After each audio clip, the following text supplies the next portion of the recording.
Hello, मेरा नाम है चंद्रहास। स्टडी स्मार्ट में आप सबका स्वागत है। तो चलिए आज हम स्टार्ट करते हैं डीआई का पार्ट 4। अब पार्ट 4 में हम क्या देखेंगे? हम देखेंगे मिसिंग वैल्यूज़ के कॉन्सेप्ट को। ओके, तो एसबीआई पीओ एग्ज़ाम में या आईबीपीएस पीओ में इस तरह के क्वेश्चंस आते हैं जिसमें आपको एक तो वो डेटा इंटरप्रिटेशन का पार्ट होता है, साथ ही साथ उसमें वैल्यूज़ भी क्या होती हैं, मिसिंग होती हैं। तो ऐसे क्वेश्चंस बनाने का मकसद सिर्फ और सिर्फ एक होता है कि इन्हीं क्वेश्चंस के द्वारा जो आपके टॉपिक्स और डिफरेंट हैं वो भी कवर हो जाते हैं, जैसे प्रॉफिट एंड लॉस, कभी कभी टाइम एंड डिस्टेंस, या आपके मेंसुरेशंस के टॉपिक्स पे ये क्वेश्चंस बन जाते हैं। तो एक तो आपकी डेटा इंटरप्रिटेशन की नॉलेज पता चलती है और दूसरा जो अदर टॉपिक्स हैं उनको भी इसी के थ्रू कवर कर लिया जाता है। तो बहुत ही चालाकी के साथ ये क्वेश्चंस बनाए जाते हैं। ठीक है, तो चलिए आज हम देखेंगे एक एग्जाम्पल इस पे, मिसिंग वैल्यूज के कॉन्सेप्ट पे, और कैसे इनको सॉल्व करना है इसकी देखेंगे हम स्मार्ट टेक्निक। ओके, तो चलिए बिना समय गंवाए स्टार्ट करते हैं। आपके सामने यहाँ पे दिख रहा होगा आपको कि ये नेम ऑफ बुक्स यहाँ पे लिखे हैं ABCDE। आपको ये 5 बुक्स दी गई हैं, इनके कॉस्ट प्राइस दिए गए हैं, सेलिंग प्राइस दिए गए हैं, लेकिन किसी में भी पूरी वैल्यूज नहीं है। किसी का कॉस्ट प्राइस दिया है, किसी का सेलिंग प्राइस दिया है, और यहाँ पे क्या है, प्रॉफिट परसेंटेज, मतलब ये परसेंटेज आपको दिखा रहा है कितना प्रॉफिट अर्न किया है। और ये क्या दिखा रहा है, परसेंटेज लॉस, कितना लॉस परसेंट हुआ है। यहाँ पर भी एक और कॉलम है प्रॉफिट एंड लॉस का, लेकिन ये आपको क्या दिखा रहा है, ये आपको बता रहा है उनकी कीमत रुपए में कि प्रॉफिट कितने रुपए हुआ है और लॉस कितने रुपए हुआ है। ठीक है, तो ध्यान रखिए परसेंटेज, और ये क्या है, एक्चुअल उनकी प्राइस।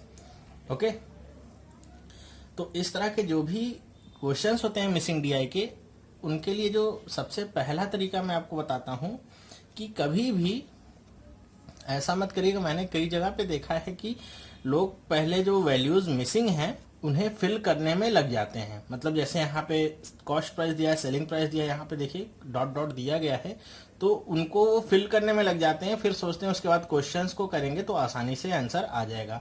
तो आपको ये तरीका तो पहली बार नहीं इस्तेमाल करना है, बिल्कुल भी नहीं। क्यों? क्योंकि हमको केवल 4 या 5 क्वेश्चन इस पे आएंगे, तो जितनी वैल्यूज पूछेगा केवल वही निकालना है, और उसी समय पे। ओके, तो क्योंकि यहाँ पे क्या होगा कि मान लीजिए आपसे आधी से ज्यादा वैल्यूज तो पूछी नहीं जानी है, तो आपने समय तो उसमें भी गंवा दिया निकालने में, तो टाइम क्या हुआ आपका, वेस्ट हुआ कि नहीं हुआ। तो टाइम वेस्ट नहीं करना है, केवल उन्हीं वैल्यूज को निकालना है जो पूछी जा रही हैं। ओके, देखिएगा आप इसमें हम कैसे करेंगे। तो चलिए स्टार्ट करते हैं। हम लेते हैं अपना पहला क्वेश्चन, देखते हैं उसमें क्या पूछा गया है। जिन लोगों ने अभी तक फेसबुक ग्रुप नहीं ज्वाइन किया है वो फेसबुक ग्रुप को भी ज्वाइन कर सकते हैं। उसका लिंक डिस्क्रिप्शन बॉक्स में इसी वीडियो के नीचे आपको मिल जाएगा। उसका फायदा क्या होगा कि एक तो आपको रेगुलर अपडेट्स मिलती रहेंगी, वीडियोस कब आने वाले हैं और किस टॉपिक पे। दूसरी बात क्या कि आपके अगर कोई क्वेश्चंस हैं तो वो आप उसमें पोस्ट कर देते हैं, जिससे मैं उनकी वीडियोस बना देता हूं। तीसरी बात क्या होगी कि कुछ ट्रिक्स होती हैं या कुछ फाइल्स हैं आपके स्टडी मटेरियल, जिनका पीडीएफ मैं वहां पे उपलब्ध करवाऊंगा। ठीक है, तो वहीं से आप उसको डाउनलोड भी कर सकते हैं, लेकिन अगर आप उसका पार्ट होंगे तभी आपको ये तीनों फायदे मिलने वाले हैं। ओके, जैसे आज देखिए मैंने आपसे कहा था कि आपको लगभग 2 से 3 वीडियोस मिल जाएंगी, लेकिन इलेक्ट्रिसिटी की प्रॉब्लम की वजह से सारा शेड्यूल ही क्या हो गया, गड़बड़ हो गया। ओके, हुआ क्या कि जो हमारा अपार्टमेंट है उसकी पूरी की पूरे अपार्टमेंट की ही लाइट चली गई शॉर्ट सर्किट की वजह से, तो उसको ठीक होने में काफी समय लग गया, जिसकी वजह से मैं ना तो वीडियोस बना पाया ना तो उनको अपलोड कर पाया। ओके, तो चलिए अब देखते हैं क्वेश्चंस को। पहला क्वेश्चन क्या है कि इफ बाय सेलिंग द ए, मतलब बुक्स के बारे में बात कर रहा है, फॉर ₹1750, मतलब 1750 रुपए में अगर वो बुक को बेचता है तो शॉपकीपर्स को कितना क्या कह रहा है, गेन होता है, मतलब प्रॉफिट होता है कितने का, 25% का। Then what is the selling price of the B which is 6/7 of the cost price of A. सबसे पहले आपको क्वेश्चन को ध्यान से पढ़ना है, उसके बाद आपको आंसर निकालना है। तो प्रॉफिट एंड लॉस पे मिसिंग वैल्यू की डीआई है, आपको पता होगा प्रॉफिट एंड लॉस कुछ नहीं होता, बस केवल परसेंटेज के कॉन्सेप्ट पे यूज होता है और प्रॉफिट एंड लॉस में कुछ होता ही नहीं, बहुत ही आसान होता है। तो चलिए देख लेते हैं क्या क्या कह रहा है। हमसे कह रहा है कि अगर हम ए को 1750 रुपए में बेचें तो कितने का गेन हो रहा है उसको, तो कितने का गेन हो रहा है, 25% का गेन हो रहा है। ओके, तो हमको पता है कि कॉस्ट प्राइस को हम हमेशा कैसे मानते हैं, 100% पे। ओके, आप लोगों ने पढ़ा होगा, मैंने तो खैर अभी नहीं बताया है प्रॉफिट एंड लॉस का कॉन्सेप्ट, लेकिन आपने और जगह पे पढ़ा होगा। कॉस्ट को हम क्या मानते हैं, 100%।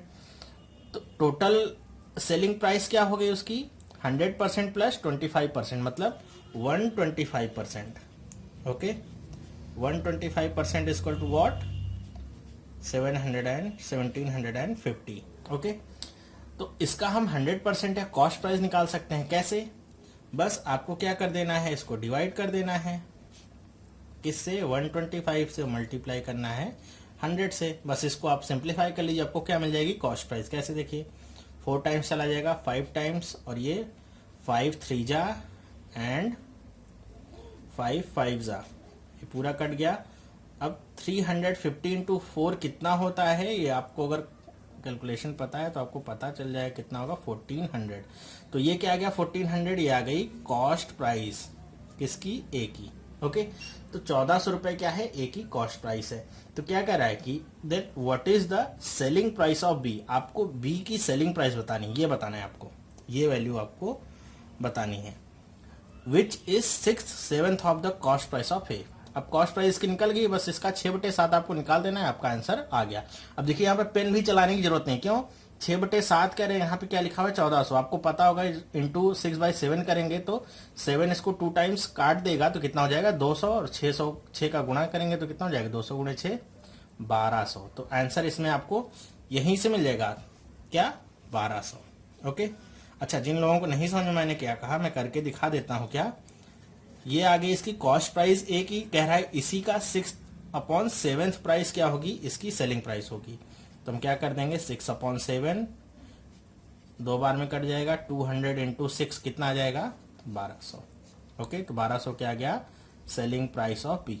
आपको कोई भी वैल्यूज यहाँ पे फिल नहीं करनी, जब क्वेश्चन जो पूछा जाएगा केवल वही वैल्यू आपको निकाल देनी है, और आंसर क्या गया, 1200। ओके, ये गलतियां आप बिल्कुल भूल कर भी मत करिएगा, मैं बार बार कह रहा हूं कि पूरी वैल्यूज को आप फिल करने नहीं बैठेंगे। ओके, चलिए देखते हैं नेक्स्ट क्वेश्चन। जो लोग पहली बार ये वीडियो देख रहे हैं उनकी जानकारी के लिए मैं बता दूं कि मैं SBI PO तक आपके प्री का मैथ और रीजनिंग का जितना भी सिलेबस है मैं वो पूरा कवर कर दूंगा। तो अगर आपने अभी तक इस चैनल को सब्सक्राइब नहीं किया है तो आप ये मौका छोड़िए नहीं, आप इसको सब्सक्राइब कर लीजिए, जिससे सारी अपडेट्स आपको डेली की डेली मिलती रहेंगी। मैं हर दिन कम से कम एक वीडियो आपके लिए अपलोड करूंगा जो आपके लिए कम से कम 3 नंबर लाएगा। चलिए देखते हैं आगे क्वेश्चन।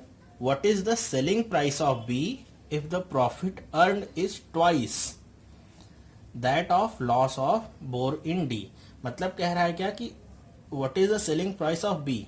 अब यहाँ पे आपसे फिर से बी की सेलिंग प्राइस के बारे में पूछ रहा है, तो डोंट गेट कंफ्यूज। क्यों, क्योंकि जो पहला क्वेश्चन था उसमें माना गया था कि अगर वो इसको 1750 में बेचेगा तो उसको प्रॉफिट कितने का हो रहा था, 25% का। लेकिन एक्चुअल हमारे में क्या दिखा रहा है कि इसको 25% का क्या हो रहा है, लॉस। ओके, तो वो वैल्यू हमारी क्या थी, एज्यूम्ड वैल्यू थी, तो उससे यहाँ की सेलिंग प्राइस पे कोई भी इफेक्ट नहीं पड़ने वाला है। ठीक है, तो चलिए देख लेते हैं। इसीलिए मैं कह रहा हूँ कि आपको वैल्यूज नहीं निकालनी, वरना क्या होगा, बहुत कंफ्यूज हो जाएंगे आप। चलिए देखते हैं क्या कर रहा है। What is the selling price of B. B की सेलिंग प्राइस क्या होगी अगर प्रॉफिट क्या होगा, twice that of loss of borne in D. कि डी को जितना लॉस हुआ है, ध्यान रखिएगा यहाँ परसेंटेज की बात नहीं हुई है, इसकी बात हुई है लॉस की, मतलब टोटल लॉस। आपको रुपीज में लॉस जितना हुआ है उसका डबल क्या होगा इसका सेलिंग प्राइस। ओके, तो देखते हैं इसको हम कैसे करेंगे। तो सबसे पहले हम क्या निकाल लें कि इसका लॉस कितना है, मतलब 40% कितना है। 40% जितना होगा उसको हम क्या कर देंगे, जस्ट डबल, और उसको फिर कॉस्ट प्राइस में हम क्या कर देंगे, ऐड। यही तो करते हैं कि नहीं, प्रॉफिट को कॉस्ट प्राइस में हम ऐड कर देंगे तो वही क्या आ जाएगी, सेलिंग प्राइस। या लॉस को हम कॉस्ट प्राइस में से माइनस कर देंगे तो वही क्या आती है, सेलिंग प्राइस। ओके, तो यहाँ पे प्रॉफिट हो रहा है तो जो भी वैल्यू हमारी आएगी उसको हम कॉस्ट प्राइस में क्या करेंगे, ऐड, देन वही क्या हो जाएगी, सेलिंग प्राइस। देखिए कैसे करेंगे, 40% कैसे निकालेंगे। अब आपको ये पता है कि इसकी सेलिंग प्राइस कितनी है, 1830 रुपए। ठीक है, लॉस पता है कितने का हो रहा है, 40% का हो रहा है, ठीक है। तो मतलब ये 1830 रुपए कितने की प्राइस होगी, ये केवल 60% की प्राइस होगी। ओके, आपको इसी तरह सोचना है, परसेंटेज के कॉन्सेप्ट लगाने हैं बस, और कोई फॉर्मूला वॉर्मूला नहीं रटने की जरूरत है। 60% बराबर कितना, 1830 रुपए, देन 40% बराबर जितना आएगा वो हम निकालेंगे। कैसे, देखिए 60% इक्वल टू व्हाट, 1830। अब यहां से डायरेक्ट हमको 100% नहीं निकालना है, फिर उसका 40% नहीं निकालना है, क्या बचाना है, समय। तो क्या करेंगे हम यहाँ पे डायरेक्ट क्या लिख देंगे, 40%। कितना होगा, तो ये ऐसे लगा दीजिए। क्या करेंगे हम, क्रॉस मल्टीप्लाई कर लीजिए। क्या आएगा आंसर यहाँ पे, देखिए 1830 मल्टीप्लाई किससे होगा, 40 से। अपॉन में क्या आएगा, अपॉन में आएगा आपका 60। ओके, कितना आएगा, 60। परसेंट है, ऊपर नीचे से कट जाएंगे, ठीक है। ये 0 से 0 काट दीजिए, 6 से इसको काट दीजिए, कटेगा, जी हाँ कटेगा। ये 3 टाइम्स कटेगा, 18, कितना आएगा, 3। और यहाँ पे देखिए 30 भी कट जाएगा, लेकिन ये एक बार में ही कट रहा है, तो बीच में क्या लगा देंगे हम, 0, और 6 से ये पूरा कट जाएगा। अब 305 को 4 से मल्टीप्लाई कर लीजिए, कितना है, जैसे स्प्लिट एंड मर्ज हमने देखा तो उससे भी कर सकते हैं, वरना है तो बहुत इजीली आप कर सकते हैं। क्या आएगा, 1220 रुपए, ठीक है। तो ये 1220 रुपए क्या आया है, 40% की वैल्यू आई है आपके। ओके, 40% की क्या आई है वैल्यू, 1220 रुपए।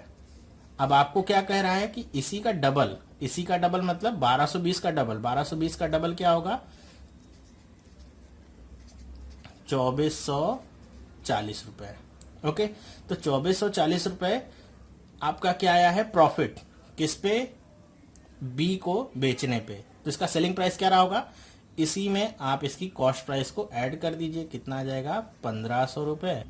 जोड़िए 0, ये कितना आएगा, 4, और ये कितना आएगा, 9, और ये कितना आया, 3, 3940। ओके, यही क्या है आपका आंसर। ओके, अगर आपको ये नहीं समझ आया मेथड, देखिए इसमें हमने जो किया है ये सबसे क्या है, सबसे स्मार्ट तरीका है इसको सॉल्व करने का। अगर आपको ये नहीं समझ में आया है तो आपके पास 2 काम आप कर सकते हैं, ठीक है। पहला काम तो ये है कि इस वीडियो को आप फिर से रिवाइंड करिए, देखिए, शायद आपको समझ में आ जाए, क्योंकि बहुत ही इजी है ये। और दूसरा काम आप क्या कर सकते हैं कि आप थोड़ा वेट करिए, जब मैं प्रॉफिट एंड लॉस की वीडियो बनाऊंगा तो आपको ये बहुत इजीली समझ में आ जाए कैसे परसेंटेज के कॉन्सेप्ट को यूज करके हम प्रॉफिट एंड लॉस पूरा सॉल्व करेंगे। ओके, कोई भी फॉर्मूला नहीं अपनाना है, ठीक है। ऑप्शंस देख लीजिए कौन से हैं। पहला देखिए 1220। अब ये 1220 कहाँ पे आया था, यहाँ पे। तो अगर आप थोड़ा भी कंफ्यूज होंगे तो केवल ऑप्शन देखेंगे, खुश होकर आंसर लगा देंगे तो गलत हो जाएगा। दूसरा ऑप्शन देखिए हमको क्या मिलता है, 3940, जो कि एक्यूरेट आंसर है। तो इसका क्या आंसर होगा, 3940। देखिए ऑप्शन को देख लीजिए, ये क्या है, 2940। ऑप्शन देखिए 2940, थोड़ा सा इससे 1000 कम है। तो अगर आपने जोड़ने में कहीं भी गलती कर दी या घटाने में कुछ भी, तो आपका ये ऑप्शन भी आने के चांसेस हैं। तीसरा ऑप्शन देखिए 3950, कितना पास है देखिए। तो ऑप्शंस आपको हमेशा ऐसे ही मिलेंगे, एकदम पास के। तो अगर आपने सही से कैलकुलेशन नहीं किए तो आपकी गलती होने के चांसेस बहुत ज्यादा हैं, ठीक है। चलिए देखते हैं नेक्स्ट क्वेश्चन क्या पूछा जा रहा है। आई होप आपको समझ में आ रहा होगा हम कैसे इसका यूज कर रहे हैं, ठीक है। आपने देखा हमने अभी तक कोई भी चीज फिल नहीं की है यहाँ पे। ओके, आपने कोई भी चीज फिल नहीं की। हाँ, आप जो क्वेश्चन करते जाएंगे अपने रफ में, वो एज अ रिकॉर्ड तो आपके पास रहेगा ही, ठीक है। तो आपको अपनी पेपर शीट पे ऐसे पूरा एक टेबल बना के उसके बाद सारी वैल्यूज को लिख के फिल करने की जरूरत नहीं है। नंबर कितने मिलने हैं भाई आपको, सोचिए खुद ही से। अगर आप एक डीआई सॉल्व कर लेंगे तो 5 ही नंबर मिलेंगे आपको। ऐसा तो कहेगा नहीं कि आपने नहीं आधे घंटे तो इसमें इन्वेस्ट किए हैं तो आपको 5 के बजाय हम 20 नंबर देते हैं एक डीआई सॉल्व करने के, ऐसा तो कुछ होगा नहीं। अगर आप 20 मिनट इस पर खर्च करेंगे तो इससे अच्छा होगा कि आप उसको छोड़ के आगे बढ़ जाइए, ठीक है। वरना आप इसी तरीके से करिए, स्मार्ट तरीके से, कुछ भी आपको फिल करने की जरूरत नहीं पड़ेगी। हाँ, जो आप सॉल्व करते रहेंगे उतना आंकड़ा तो आपके पास रहेगा ही, उसकी हेल्प आप ले सकते हैं। ओके, चलिए देखते हैं नेक्स्ट क्वेश्चन क्या कह रहा है कि if the cost price of A is 150% of the cost price of book C, मतलब बुक सी का जितना कॉस्ट प्राइस है उसका 150% क्या है, बुक ए का कॉस्ट प्राइस है। तो कॉस्ट प्राइस ऑफ सी देख लीजिए कितना है, 1200 रुपए, ठीक है। तो 1200 रुपए यहाँ पे आप ऐसे लिख लीजिए, ओके। और इसका आप 150% निकाल दीजिए। परसेंट कैसे निकालना है तो आप बचपन से सीख रहे हैं, ठीक है। अब 12 गुणे 15 कितना होता है, ये सारी वैल्यूज तो आपको रट जानी चाहिए। कितना होगा, ये आ जाएगा 1800। तो 1800 क्या हो जाएगी, बुक ए की cost price, okay. Book A की कॉस्ट प्राइस कितनी होगी, 1800 रुपए। Then what is the ratio of the selling price of A and E. अब जब भी इस तरह का रेशियो का क्वेश्चन होगा, पढ़ते जैसे ही पढ़ रहे होंगे वैसे ही लिखते भी जाइएगा। क्या पूछा गया है, ratio of selling price of A and E. तो selling price of A plus selling price of E, जो सबसे पहले आता है वो ऊपर रहेगा, जो उसके बाद आएगा वो नीचे रहेगा अपॉन में। अपॉन देखिए किससे होगा, to the cost price of, cost price पूछा है। बहुत गलती होने के चांस है कि आप सेलिंग प्राइस ही ऊपर और नीचे लिख दें, और हो सकता है कोई ऑप्शन ऐसा दिया भी हो जो सही हो जाए, ठीक है। तो इसलिए ध्यान से पढ़िए, क्या, cost price of A and D. अब आप ऐसे लिख लेंगे अगर, तो इसमें आपका कोई भी समय वेस्ट नहीं हो रहा है। क्यों, क्योंकि आप क्वेश्चन पढ़ते हुए ही लिख रहे हैं, तो जितना समय आप पढ़ रहे हैं उतना ही समय आप लिख भी रहे हैं। तो और गलती होने के चांसेस भी क्या हो जाएंगे, बहुत ही कम हो जाएंगे। बस अब आपको इसको निकाल लेना है, ठीक है। तो हमने सेलिंग प्राइस ऑफ ए निकाल लिया, अभी नहीं, हमने क्या निकाला है, कॉस्ट प्राइस ऑफ ए। तो सेलिंग प्राइस इसका हम कैसे निकाल सकते हैं, हमको पता है कि ए पे 25% का क्या हो रहा है, लॉस हो रहा है, ओके। तो हम क्या करें, 25% का लॉस हो रहा है, मतलब सेलिंग प्राइस उसका कितना होगा, कॉस्ट प्राइस का 75%। तो बस आप, मैं यहाँ पे लिख देता हूँ, कॉस्ट प्राइस ऑफ ए कैसे निकालेंगे, 1800 का 75% निकालेंगे। मैं बार बार कह रहा हूँ, कोई भी फॉर्मूला अप्लाई करने की जरूरत नहीं है। बस आपको एक तो अपना प्रेजेंस ऑफ माइंड ऑन रखना है, दूसरा क्या, परसेंटेज के कॉन्सेप्ट को यूज करना है। आपको पता है 25% लॉस पे दे रहा है ये, तो कॉस्ट प्राइस जो भी आपने निकाला है उसका 75% आप डायरेक्ट निकालिए, ठीक है। तो हम इसको कैसे सॉल्व कर सकते हैं, 0 से 0 काट दिया। अब आप केवल मल्टीप्लाई कर लीजिए, 18 गुणे 5 कितना होता है, 90, 0, 18 गुणे 7 कितना होता है, 126, और 9 कितना हो गया, 135। तो ये कितना आ गया, 1350 रुपए, ठीक है। समझ में आया, ओके। अब यहाँ पे आपको क्या क्या पता चल गया, सेलिंग प्राइस ऑफ ए पता चल गया, जी हाँ पता चल गया। सेलिंग प्राइस ऑफ ई पता चल गया, जी हाँ पता चल गया। कैसे, देखिए, कॉस्ट प्राइस दिया हुआ है कितना, 2500, प्रॉफिट दिया हुआ है कितना, 300, मतलब सेलिंग प्राइस उसका कितना होगा, जाहिर सी बात है 2800। बस जोड़ ही देना है, तो कितना इजी है। ये भी हमको पता चला है कितना है, ये 1350, और ये कितना है, 1800, ठीक है। आप इसको भरिए चाहे मत भरिए, कोई भी ऐसी बात नहीं है, ठीक है। नेक्स्ट देखिए, कॉस्ट प्राइस ऑफ ए पता है, जी हाँ पता है, कितना है, 1800। और कॉस्ट प्राइस ऑफ डी पता है, कॉस्ट प्राइस ऑफ डी अभी हमने निकाला है, कॉस्ट प्राइस ऑफ डी नहीं निकाला है हमने, ठीक है। शायद हमने पिछले क्वेश्चन में इसका हमने लॉस परसेंट निकाला था, 40%। कितना आया था वो लॉस, अगर वो आप जब रफ में किए होंगे तो आपके सामने ही लिखा होगा, तो वो कितना आया था आपको याद होना चाहिए, कितना, 1220 रुपए आया था। तो आप इसको इसमें क्या करेंगे, ऐड कर दीजिए, आपको ये क्या पता चल जाएगा, कॉस्ट प्राइस, ओके। समझ में आया, ठीक है।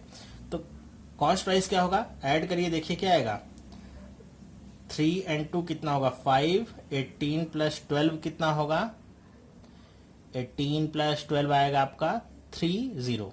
तो कितना आ जाएगा ये, 3050, ओके। तो आपको कॉस्ट प्राइस ऑफ डी भी पता है, बस आपको वैल्यूज को ऐड करना है और उनका रेशियो निकाल देना। चलिए निकाल लेते हैं फिर। सेलिंग प्राइस ऑफ ए कितना निकाला है हमने, सेलिंग प्राइस ऑफ ए निकाला 1350, सेलिंग प्राइस ऑफ ए कितना है, 2800, 1350 और 2800 जोड़ लीजिए, कैसे, 28 और 13 कितना होगा, 41, तो ये और 50 और ऐड हो जाएगा, देखिए नीचे तो यहाँ पे कुछ है नहीं, 4150। डायरेक्ट ऐसे लिखना है, बच्चों की तरह से जोड़ना नहीं है, ठीक है। नेक्स्ट देखिए, कॉस्ट प्राइस ऑफ ए कितना है, 1800, और कॉस्ट प्राइस ऑफ डी कितना है, 3050, ओके। तो 18 और 30 कितना होगा, 48, वेरी गुड। और 50 कितना हो जाएगा, 48 × 50, 0 से 0 कट गया। अब 5 से काट लीजिए, देखिए ये 8 बार में कटा और ये 3 बार में कटा, 15 और 5 × 9 कितना था, 45, और इधर गया 7 टाइम्स से पूरा कट गया, कितना आ गया, 83 अपॉन में 97। अब ये शायद आगे कटेगा नहीं, तो देख लीजिए ऑप्शन में मिल रहा है आपको ये 21 अपॉन 23 नहीं, 83 अपॉन 97 ये आपको ऑप्शन मिल गया। और देखिए यहाँ पे एक ऑप्शन आपको उल्टा भी मिला 97 अपॉन में 83, ये क्या है आपका गलत ऑप्शन है, ठीक है। लेकिन उनको पता है कि गलती आप कर सकते हैं, इसीलिए उन्होंने ये ऑप्शन भी दिया है। अगर आपको ये नहीं पता है रेशियो कैसे निकालना है तो कई लोग उल्टा भी निकाल लेते हैं, तो उल्टा निकालेंगे सब कुछ सही निकालेंगे, ठीक है, लेकिन आंसर क्या होगा उनका आंसर क्या होगा, ठीक उसका उल्टा। ओके, 97 अपॉन में 83। तो आपको मैंने बताया जो पहले वैल्यूज होगी दी रहेगी सबसे पहले उसको लिखना है, अपॉन में क्या लिखना है जो बाद में होगी। ओके, चलिए देखते हैं फोर्थ क्वेश्चन क्या कह रहा है कि the difference between the selling price of C&E। सबसे पहली बात क्या, क्वेश्चन को ध्यान से देखिए क्या कह रहा है, डिफरेंस किसके किसके बीच में, सेलिंग प्राइस ऑफ C&E। तो सबसे पहले आपको यही निकालना है, सबसे पहले इसको निकाल लीजिए फिर आगे क्वेश्चन को पढ़िएगा। ओके, 100 मैंने लिख दिया है। कैसे, ये इसका कॉस्ट प्राइस तो पता है कितना 1200 रुपए है और 300 रुपए का क्या हो रहा है, लॉस हो रहा है। तो 1200 में से 300 हम क्या करेंगे, घटा देंगे, तो हमको सेलिंग प्राइस निकल आएगी 900 रुपए की, ठीक है। और ई की हमने निकाली थी सेलिंग प्राइस कितनी है, 2800 रुपए। तो दोनों के बीच का डिफरेंस कितना होगा देख लीजिए यहाँ पे, अगर आप ऐसे देखना चाहें तो बता दो हम क्या निकाल रहे हैं, सेलिंग प्राइस ऑफ C और सेलिंग प्राइस ऑफ E का डिफरेंस कितने का आएगा। यहाँ ध्यान रखिएगा डिफरेंस की बात हो रही है तो पॉजिटिव आ रहा है, क्या ये आएगा आपका 1900। सब्ट्रैक्ट करके देखिए कितना आएगा 1900। अब आगे देखिए, is approximately what percent of the cost price of D, X is what percent of Y। अगर आपने पहला वीडियो नहीं देखा है तो उसका लिंक यहाँ पे दे रहा हूं, आप देख सकते हैं, आपको ये कॉन्सेप्ट समझ में आ जाएगा। X is what percent of Y कैसे निकालेंगे हम। अब हमको नीचे क्या लिखना है, अपॉन में लिखना है cost price of D। Cost price of D देखिए कितना है, कॉस्ट प्राइस ऑफ D आपका है 3050 रुपए, बस 3050 रुपए यहीं पे लिखा आपने, इनटू क्या किया 100। 0 से 0 चाहे काट दीजिए आप, 5 से काट दीजिए, कितने बार कटेगा 61, और ये क्या होगा 5 3 जा 15 एंड 5 8 जा 40। ओके, तो ये आपका कितना आ गया, लगभग अपॉन में 61। अप्रॉक्सीमेट आंसर चाहिए तो हम क्या कर सकते हैं, डिनोमिनेटर को एक कम कर लें। तो डिनोमिनेटर को अगर हम एक कम करेंगे तो ध्यान रखिएगा डिनोमिनेटर जितना कम होगा आंसर उतना ज्यादा आता है। तो जो एक्चुअल आंसर होगा हमारा, मतलब इसको कम करने के बाद वो आंसर उससे थोड़ा सा बस कम होगा, थोड़ा सा नीचे, उससे ज्यादा वाला आंसर तो कभी होगा ही नहीं। इसी से आपको पता चलेगा आपको अप्रॉक्सीमेटली हाई जाना है या लो। तो देखिए हमने थोड़ा सा डिनोमिनेटर कम कर लिया तो ये क्या बन जाएगा, मान लीजिए ये इसको हमने बना दिया 60। तो अब ये कितने बार में चला जाएगा, देखिए 6 टाइम 36 कितना गया 20, तो 3 टाइम्स 18, अब ये 3 ऐसे। तो ये अप्रॉक्स में आंसर कितना आया 63.33% आया। तो जो अब रियल आंसर होगा वो इससे ऊपर होने के कोई चांसेस नहीं, इससे थोड़ा सा नीचे वाला ही होगा, ठीक है। नीचे कितना हो सकता है 62 पॉइंट समथिंग या 63 पॉइंट समथिंग ऐसे करके, ठीक है। तो ऑप्शन देख लेते हैं, पहला ऑप्शन क्या है 36, ये नहीं हो सकता, 37 नहीं, 38 नहीं, 33 नहीं, मतलब इसमें से जितने भी ऑप्शन दिए हैं कोई भी मैच नहीं कर रहा है। तो कौन सा ऑप्शन सही होगा, नन ऑफ दीज का, ठीक है। ओके, आपको समझ में आया। अब देखिए इसी तरह के क्वेश्चंस आपके आएंगे मिसिंग वैल्यूज पे। मिसिंग वैल्यूज मतलब बहुत ही इजी होता है करना, केवल आप उससे डरते हैं और कुछ बात नहीं है। आपके अगर सारे कॉन्सेप्ट क्लियर हैं तो उससे डरने की तो कोई बात ही नहीं। देखिए अगर मैं आपको बताते हुए इस क्वेश्चन को आधे घंटे में कर रहा हूं और अगर केवल मुझे करना होता खुद तो हर एक क्वेश्चन पे ज्यादा से ज्यादा मैं 30 सेकंड लेता करने में। क्यों? क्योंकि मुझे सारे कॉन्सेप्ट पता है, केवल वैल्यूज मुझे देखनी है और कैलकुलेशन करना है, बस इतना ही काम है। ज्यादा से ज्यादा 30 सेकंड। तो 4 क्वेश्चन करने में कितने समय लगते, ज्यादा से ज्यादा 1 मिनट और 20 सेकंड। ओके, या थोड़ा और ले लीजिए तो 1.5 मिनट, मतलब 1.5 मिनट में कितने नंबर मिलते, 5 नंबर मिल जाते। तो बस आपको कॉन्सेप्ट अपने क्लियर रखने हैं। प्रॉफिट एंड लॉस को केवल परसेंटेज के माध्यम से ही आपको सॉल्व करना है, कोई फॉर्मूला वगैरह रटने की जरूरत नहीं है, ठीक है।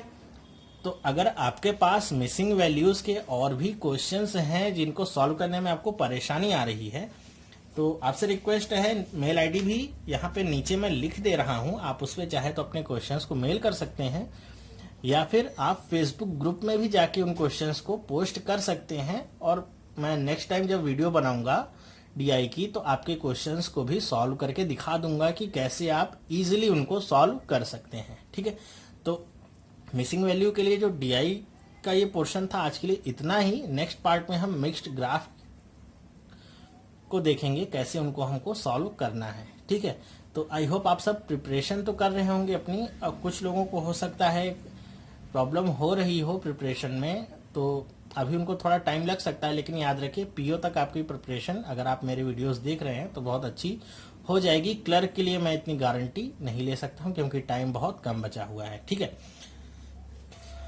फेसबुक से थोड़ा मेरा प्रॉब्लम चलता है, पता नहीं उसको क्या प्रॉब्लम होती है, बार बार वो मेरे ही अकाउंट को ब्लॉक करता है।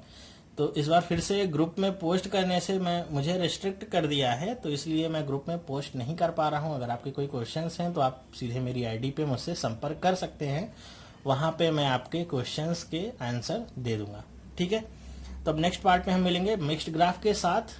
अगर आपको कोई प्रॉब्लम हो तो आप उसे पोस्ट कर सकते हैं, चाहे तो मेल आईडी पे, चाहे यहाँ कमेंट बॉक्स में, चाहे फेसबुक के ग्रुप में। ओके, अगर आपको ये वीडियो पसंद आया हो तो आप इसे लाइक कर सकते हैं, कमेंट कर सकते हैं, जिससे मुझे पता चलेगा कि आपके लिए मैं कितना यूजफुल हो पा रहा हूं। साथ ही साथ आप अपने फ्रेंड्स के साथ इस वीडियो को जरूर शेयर करिएगा, ताकि उनको भी पता चले कि maths is not a big deal. Okay, कुछ कमेंट भी मुझे आए थे, मैं उनको आपके साथ शेयर करने की कोशिश करूंगा इस वीडियो में। आप देखेंगे कि कुछ लोगों के कॉन्सेप्ट कितने क्लियर हुए हैं और कितना उनको लाभ हुआ है। ठीक है, तो चलिए मिलेंगे नेक्स्ट पार्ट में, तब तक के लिए थैंक यू, बाय। अच्छे से प्रैक्टिस करिए, स्मार्ट वे में, हार्ड वे में नहीं। Okay, bye.